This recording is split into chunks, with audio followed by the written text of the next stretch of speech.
Je voudrais déjà commencer par l'annonce de l'arrivée au catalogue de Mangetsu de Chibi Maruko-chan de Momoko Sakura. C'est une série absolument culte, publiée évidemment par Shueisha dans le Ribbon, magazine shoujo cultissime de chez Shueisha.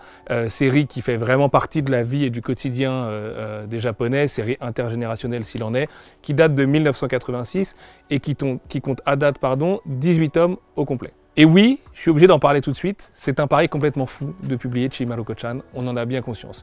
C'est une des raisons de l'existence de notre collection Koten, vous faire découvrir les classiques, en tout cas les séries qui sont classiques au Japon et qui méritent d'être découvertes ou redécouvertes en français chez nous. Et il n'y a rien qui colle mieux à cette définition a priori que Chibi Maruko-chan.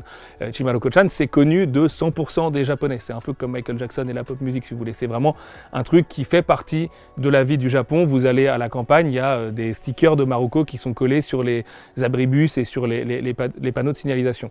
Notamment puisque Chibi Maruko-chan, c'est aussi un animé qui doit faire entre 140 et 150 épisodes, qui passe en boucle au Japon depuis toujours et qui est encore présenté aux enfants aujourd'hui comme il l'était aux enfants il y a 10 ans et aux enfants il y a 20 ans, voire il y a 30 ans d'ailleurs.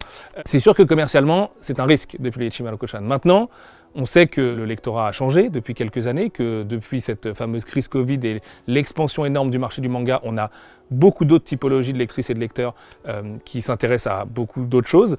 Et quand on a une série aussi classique que ça, en fait, c'est surtout une responsabilité, un grand honneur pour nous de la publier. Est-ce que ça veut dire que ce sera un carton ou un bide ou quoi? Honnêtement, c'est pas le sujet. Puisqu'en fait, publier Chibi Maruko-chan, c'est s'assurer chez Mangetsu d'avoir une série absolument légendaire.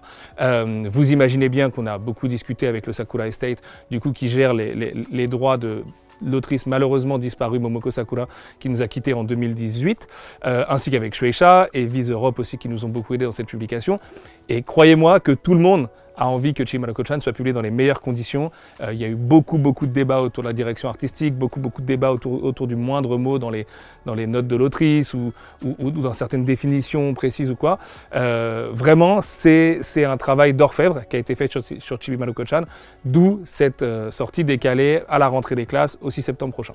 Maintenant, de quoi ça parle Chibi Maruko-chan? Et ben en fait, c'est simplement le récit un peu fantasmé évidemment de l'enfance de Momoko Sakura, qui était surnommée du coup Chibi Maruko-chan, Chibi Maruko en l'occurrence, dans sa ville de Shizuoka, donc pas à Tokyo, ce qui est important aussi, vous verrez dans le développement du récit, et toutes les facéties d'une jeune fille qui va très vite, qui est un peu en avance sur son temps, qui s'apprête à devenir une autrice absolument légendaire de fait, mais ça évidemment elle n'en est pas autoconsciente dans le manga, et qui va développer ses relations familiales et amicales, ça se passe beaucoup à l'école, vous verrez, et sous forme d'histoires relativement courtes. C'est pas vraiment du gag manga, parce que ce serait le réduire du coup à un genre auquel il correspond pas tout à fait, mais on est quand même vraiment dans cet esprit-là. Le but avec Chibi Maruko-chan, c'est vraiment de rigoler, et surtout d'être transporté dans ce passé du Japon.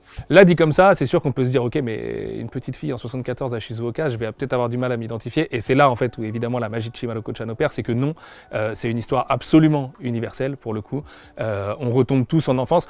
Souvent, quand je devais le présenter en interne, je le comparais à du Tom Tom et Nana. Alors évidemment, c'est très différent, mais c'est un peu le même genre de BD avec lesquels on a toutes et tous grandi et qui nous parle à toutes et tous, peu importe les générations d'ailleurs, où en fait ce bond dans le temps, c'est aussi revenir à des valeurs plus simples, à la nature aussi, parce que la nature a une place prépondérante dans Chibi Maruko-chan, et je pense honnêtement que quel que soit le type de lectorat auquel je m'adresse maintenant à travers un écran, je pense que vous pouvez vraiment aimer Chibi Maruko-chan et du coup suivre les aventures de Maruko pendant ces 18 tomes. En tout cas, ce que je vous demande vraiment, c'est d'essayer du coup cette série. En plus, il y a une très bonne nouvelle, c'est qu'elle sera vendue à 7,95 € seulement. Je dis seulement parce qu'en fait, je sais que sur beaucoup de stores aujourd'hui, elle est encore à 8,95 €.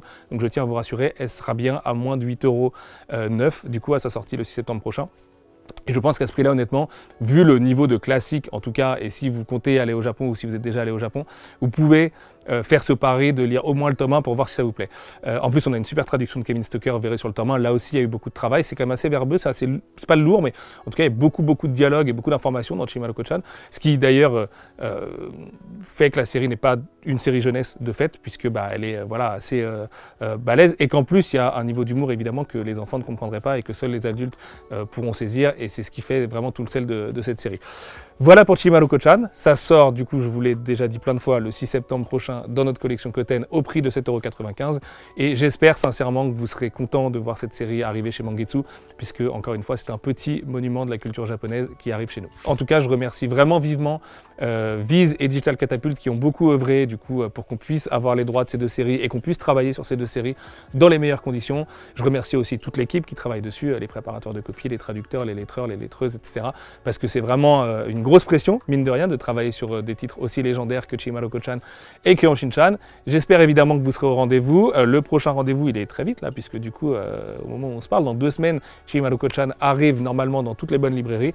Je compte sur vous toutes et tous pour en parler à votre libraire. C'est vraiment nous, on va faire ce qu'on peut pour faire parler de ces séries et tout, et vraiment voilà la consigne qui a été donnée à l'équipe, c'est de faire le maximum pour aider Maruko et Shin-chan à conquérir le maximum de gens possible, mais on a vraiment besoin du bouche à oreille, on a besoin de votre aide et tout dessus, donc voilà, on compte sur vous toutes et tous. Moi je vous embrasse très fort, je vous donne rendez-vous le mois prochain, du coup la pleine lune ça doit être le 18 septembre si je dis pas de bêtises, et il y aura une très belle annonce, promis celle-là sera totalement inédite, je sais ce que vous allez me dire, oui mais on le savait, on était au courant et tout, écoutez c'est l'été, on se repose, c'était les JO, c'était vachement bien, je vous embrasse très fort, je vous souhaite de lire plein de bons mangas, à bientôt tout le monde, profitez bien de la plage, ciao ciao.